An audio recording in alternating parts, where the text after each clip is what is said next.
दोस्तों, क्या आप भी अपने जो पीएफ का पैसा है वो सारा विड्रॉल करना चाहते हैं? चाहे वो पेंशन का पैसा हो, चाहे वो पीएफ का पैसा हो, ठीक है। तो इस वीडियो में हम देखेंगे कि जो भी अभी लेटेस्ट रूल्स या नए नियम जो भी आए हैं पीएफ से लेके, तो उसमें हम सारी चीज़ें जानेंगे कि कैसे आप अपने जो पीएफ का पैसा है वो पूरा विड्रॉल कर सकते हैं, चाहे वो पेंशन का पैसा हो, और कैसे आप अपना ऑनलाइन रिजाइन डाल सकते हैं, कैसे आप केवाईसी स्टेटस चेक करेंगे। और वो सारी जानकारी इस वीडियो में आपको देने वाला हूँ, क्योंकि अभी कुछ रिसेंटली नए नियम निकले हैं ठीक है। तो पीएफ फंड भरने से पहले आपको वो सारे नियम आपको जानने बहुत ज़रूरी हैं कि क्या नए चेंजेस हुए हैं, कैसे आपको नए रूल्स के साथ पीएफ विड्रॉल करना है, या क्या नया अपडेट आया है। वो सारी जानकारी आपको इस वीडियो में देखने को मिलने वाली है, ठीक है। तो और बाकी नए नियम के साथ ही आपको मैं पीएफ विड्रॉल कैसे करना है वो भी आपको मैं सारी चीज़ें बताऊंगा, और कंप्लीट प्रोसेस दिखाऊंगा कि कैसे आप पीएफ फॉर्म विड्रॉल कर सकते हैं, चाहे वो पीएफ 19 हो और चाहे वो फॉर्म 10C हो, ठीक है। तो वीडियो पे जुड़े रहें और कंप्लीट वीडियो देखें ताकि आपको सारी जानकारी अच्छे से समझ आए और आप खुद ही अपना घर बैठे ही पीएफ विड्रॉल कर सकते हैं। चलो हम स्टार्ट करते हैं। तो आज हम देखेंगे कि फुल पीएफ विड्रॉल और जो फाइनल सेटलमेंट है वो कैसे करेंगे। तो उसके लिए दो ही ऑप्शन है हमारे पास, एक तो रिटायरमेंट का है और एक अनएम्प्लॉयड का है, ठीक है। या तो आप रिटायर्ड हो चुके हैं या फिर आप अनएम्प्लॉयड हैं। फुल पीएफ विड्रॉ या अनएम्प्लॉयड है if service period is less than 10 years and unemployed for 2 months, then you can withdrawal full PF. आपकी जो पूरी जॉब करियर है, या जो आप कह रहे हैं कि आपने 10 साल तक अगर नौकरी कर ली है तो आप पेंशन का पैसा नहीं निकाल सकते हैं अगर उससे कम है और 2 महीने हो गए आपको अनएम्प्लॉयड, तो आप अपना जो पीएफ का जो पेंशन का पैसा है या फिर पीएफ में जो भी बैलेंस है वो आप सारा का सारा विड्रॉ कर सकते हैं। पेंशन भी विड्रॉ कर सकते हैं फॉर्म 10C भरने के बाद, ठीक है।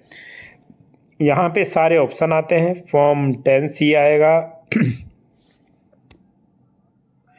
इसके लिए सबसे पहले क्या करना है, आपको वेबसाइट पे आना है, ईपीएफओ टाइप करना है, ठीक है। सबसे पहला जो यूआरएल आएगा एम्प्लॉयज़ प्रोविडेंट फंड ऑर्गेनाइजेशन, इसको आपको ओपन करना है। तो सिंपल हम इस पर क्लिक कर लेते हैं, ठीक है, क्योंकि इसी की वेबसाइट पे जाके हमें पीएफ की सारी डिटेल्स मिलेंगी, सारे लिंक मिलेंगे वहीं पे।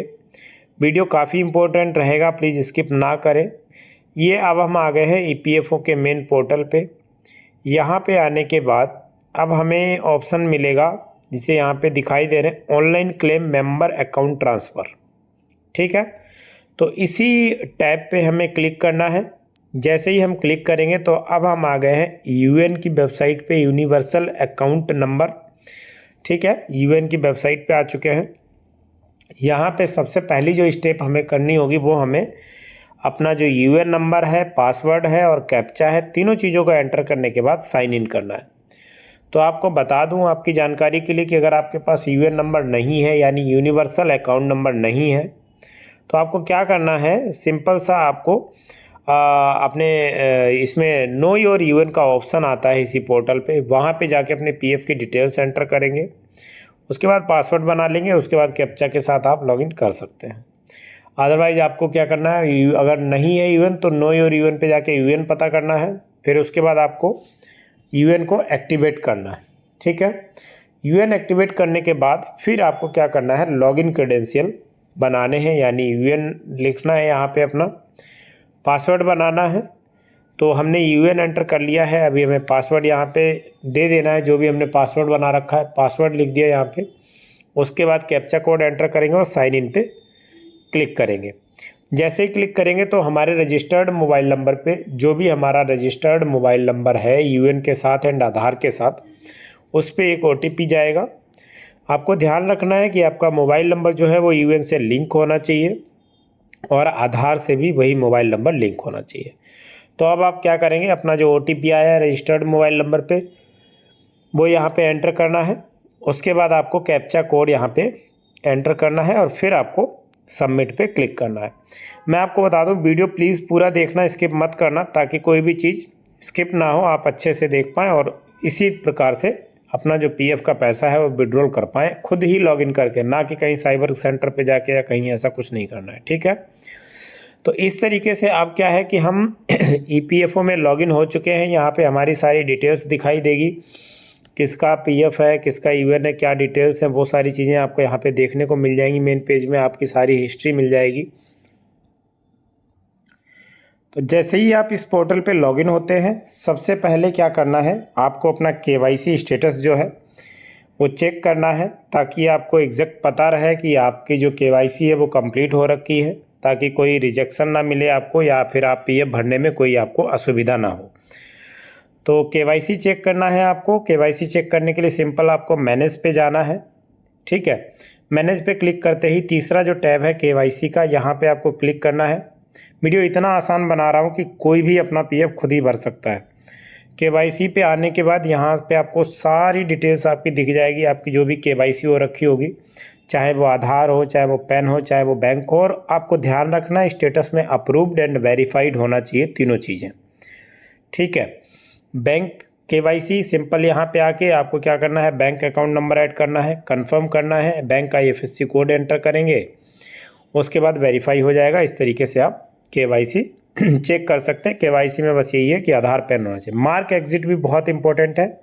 मैनेज पे आके लास्ट जो टैब है मार्क एग्जिट का, वो आपको देखना है। आपने अगर कई कंपनियों में काम किया है या देख सकते हैं, तो यहाँ पे जिस कंपनी में भी आपको ऑनलाइन रिजाइन डालना है वो आप खुद ही डाल सकते हैं, ऑनलाइन ही हो जाएगा, चाहे वो डेट ऑफ एग्जिट हो और चाहे वो बैंक केवाईसी हो या कोई भी केवाईसी हो। ठीक है, ये सारा काम आप खुद ही कर सकते हैं घर बैठे ही। कोई CSC सेंटर पे जाने की ज़रूरत नहीं है, ना ही पैसे बर्बाद करने की ज़रूरत है। ठीक है, इवन मैं आपको यहाँ पे ये सारी चीज़ें सिखा रहा हूँ कि आप सिंपल अपना घर बैठे ही खुद ही पीएफ निकाल सकते हैं, सारी चीज़ें चेक कर सकते हैं। तो आपने अगर कई कंपनी में काम किया है तो सिंपल आपको जो कंपनी में करंट कंपनी में काम कर रहे हैं उसको छोड़ के बाकी जो भी आपकी लास्ट कंपनी, सब में मार्क एग्जिट खुद ही कर सकते हैं। ठीक है, उसमें आपको डेट का सिलेक्शन करना पड़ेगा, मंथ ऑलरेडी सिलेक्टेड होता है, ईयर ऑलरेडी सिलेक्टेड होती है। उसके बाद अपना जो है आप पीएफ भी ऑनलाइन ट्रांसफ़र कर सकते हैं। ठीक है, यहाँ पे अपना प्रोफाइल भी देख सकते हैं। प्रोफाइल में जो भी चीज़ें हैं वो आप मैच कर लीजिए अपनी केवाईसी से, as per Aadhaar, pan and bank details. कुछ भी मिसमैच नहीं होना चाहिए, नहीं तो रिजेक्ट हो जाएगा आपका। ऑनलाइन क्लेम भरने के लिए आपको सिंपल ऑनलाइन क्लेम सर्विस पे आना है। सबसे पहला जो टैब है क्लेम, उस पर क्लिक करना है। जैसे ही क्लिक करेंगे तो बैंक अकाउंट यहाँ पे आएगा। यहाँ पे आपको सिंपल जो भी अकाउंट आपने इस अकाउंट में लगा रखा है यूएन में, वही बैंक अकाउंट आपको यहाँ पे एंटर करना है। उसके बाद वेरीफाई पे क्लिक करेंगे। ठीक है, वेरीफाई पे क्लिक करने के बाद आपको यहाँ पे कंफर्म करना है yes and proceed for online claim. Right, तो इस तरीके से हमें इस पर क्लिक कर देना है। जैसे ही हम क्लिक करेंगे तो यहाँ पे आ जाएंगे, सारी डिटेल्स ऑलरेडी मेंशन होगी और पूछा जाएगा ऑप्शन आपको कि आप किस टाइप का पीएफ भरना चाहते हैं। ठीक है, तो इस तरीके से यहाँ पे कई फॉर्म आपको दिखाई देंगे। ठीक है, तो हमें क्या करना है, अगर आपको पीएफ का जो फंड है वो निकालना है तो आपको क्या करना है, ओनली पीएफ विड्रॉल फॉर्म 19। ठीक है, इस पर क्लिक करना है। उसके बाद नीचे दिखाई देगा अपलोड फॉर्म 15G, सबके लिए वैलिड नहीं है। ठीक है, ये उन्हीं को अपलोड करना है जिनकी सर्विस 5 साल से कम है और पीएफ विड्रॉल का जो फंड है वो 50,000 से ज़्यादा है। ठीक है, क्योंकि इसमें क्या होता है, TDS डिडक्शन हो जाता है, इसी वजह से उससे बचने के लिए आपको फॉर्म 15G भरना पड़ता है। लेकिन उसकी यही कंडीशन है कि सर्विस 5 साल से कम होनी चाहिए और पीएफ फंड अमाउंट 50,000 से ज़्यादा होना चाहिए, तब आप एलिजिबल हैं भरने के लिए, अदरवाइज आपको भरने की कोई ज़रूरत नहीं है। ठीक है, उसके बाद आता है एम्प्लॉई एड्रेस। तो जो भी एम्प्लॉई होगा उसको एज़ पर आधार अपना यहाँ पे एड्रेस एंटर कर देना है। ठीक है, एड्रेस एंटर करने के बाद आपको यहाँ पे एक ऑप्शन आता था पहले, चेकबुक पासबुक अपलोड करने का। अभी ये नया चेंजेस हुआ है कि आपको अपना पीएफ में चेकबुक पासबुक अपलोड करने की ज़रूरत नहीं है। अगर आपका बैंक केवाईसी हो रखा है, सारी चीज़ें केवाईसी वेरीफाइड है, तो आपको अपलोड करने की ज़रूरत नहीं है। जिसके केस में अपलोड करने की रिक्वायरमेंट आ रही है तो उसको बिल्कुल चेकबुक या पासबुक की कॉपी अपलोड करनी पड़ेगी। ठीक है, और प्लीज़ जो भी अपलोड करते हैं वहाँ पे एक व्यू का ऑप्शन आता है, उसको ज़रूर देख लीजिएगा। कई बार क्या होता है कि बाय मिस्टेक कुछ गलत सिलेक्ट हो जाता है। यहाँ पे आपको चेकबॉक्स को टिक करना है। चेकबॉक्स को टिक करने के बाद गेट आधार OTP पे क्लिक करना है। ठीक है, जैसे ही आप गेट आधार OTP पे क्लिक करेंगे, आपका जो रजिस्टर्ड मोबाइल है आधार के साथ लिंक है उस पर एक OTP जाएगा। वो OTP आपको यहाँ पे एंटर करना है और उसके बाद validate OTP and submit claim form पे क्लिक करना है। जैसे ही आप ये प्रोसेस कंप्लीट करते हैं तो यहाँ पे एक ग्रीन कलर की लाइन में लिख के आता है कि eKYC updated and PF fund withdrawal claim form submitted successfully. आपको PDF डाउनलोड करना है तो क्लिक हेयर पे क्लिक करके आप PF जो क्लेम फॉर्म भरा है आपने वो डाउनलोड कर सकते हैं। उसमें सारी डिटेल्स होगी, आपकी बैंक की डिटेल्स और वो सारी चीज़ें होंगी, ठीक है। तो इसी तरीके से हम फॉर्म 19 को फिल कर पाते हैं। अब हम देख लेते हैं कि हमें फॉर्म 10C कैसे भरना है। वही सेम प्रोसेस है, ऑनलाइन क्लेम पे आना है, फॉर्म पे आना है, यहाँ पे अपना जो अकाउंट नंबर है वो एंटर करना है, यस करना है। उसके बाद हम क्या करेंगे, प्रोसीड फॉर ऑनलाइन क्लेम पे क्लिक करेंगे, ठीक है। सारा सेम प्रोसेस है, बस I want to apply for पे यहाँ पे जो आके आपको क्या करना है कि only pension withdrawal form 10C भरना है यहाँ पे, ठीक है। इस पर क्लिक करने के बाद वही सेम प्रोसेस, एम्प्लॉई एड्रेस पड़ेगा यहाँ पे एज पर आधार, और बैंक पासबुक चेकबुक की अपलोड करने की ज़रूरत नहीं है अगर बैंक का KYC जो है वो वेरीफाइड हो रखी है, डिजिटली साइन हो रखी है, ठीक है। उसके बाद वही सेम टर्म एंड कंडीशन को एक्सेप्ट करना है, गेट आधार OTP पे क्लिक करना है, और गेट आधार OTP पे क्लिक करने के बाद यहाँ पे OTP आएगा आपके रजिस्टर्ड मोबाइल नंबर पे, OTP एंटर कर देना है और फिर validate OTP and submit claim form पे क्लिक करना है। जैसे ही क्लिक करेंगे तो यहाँ पे फिर वही दोबारा मैसेज आ जाएगा कि your pension withdrawal claim form submitted successfully, और आप PDF जो है फ्यूचर रेफरेंस के लिए डाउनलोड कर सकते हैं, ठीक है। तो इस तरीके से आप जो है अपना PF withdrawal and pension withdrawal दोनों ही आप इस तरीके से बड़ी आसान तरीके से अपना क्लेम जो है वो कर सकते हैं।